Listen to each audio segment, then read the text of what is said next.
Momen Mario Dandi tersenyum saat minta maaf, keluarga David tak kaget. Tersangka penganiayaan terhadap David Ozora itu mengaku menyesali perbuatannya terhadap korban. Ia juga menyampaikan permohonan maaf kepada keluarga korban. Namun saat menyampaikan hal itu, Mario Dandi terlihat senyum-senyum dan tidak tampak tertekan. Ada permintaan maaf buat keluarga korban atau apa, Mario? Sedikit, Mario. Iya, saya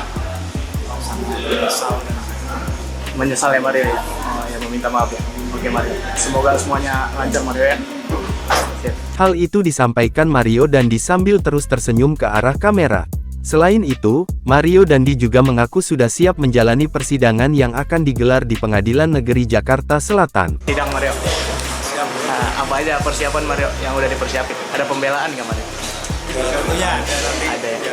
disampaikan di persidangan. Terkait itu, pihak keluarga David mengaku tidak kaget lagi melihat aksi anak mantan pejabat pajak, Rafael Alun Trisambodo tersebut.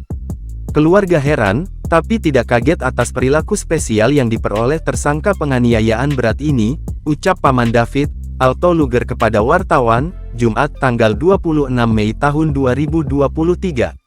Alto mengatakan kepercayaan keluarga kepada aparat kepolisian menghilang akibat beredarnya video tersebut. Apa yang terlihat dalam video ini jelas menunjukkan bahwa tersangka, bukan hanya sama sekali tidak menunjukkan rasa penyesalan atas apa yang dia lakukan terhadap anak kami David, ucapnya. Tapi juga menunjukkan kesombongan dan rasa percaya diri bahwa dia dan keluarganya bisa membeli keadilan, tuturnya. Lebih lanjut, Alto menegaskan jika tidak bisa dipungkiri jika Mario mendapatkan perlakuan seperti itu karena latar belakang keluarga yang beruang. Kami tidak mau berspekulasi soal itu, tapi video ini adalah bukti bahwa Mario merupakan tamu istimewa karena privilege keluarganya yang berduit, ucapnya.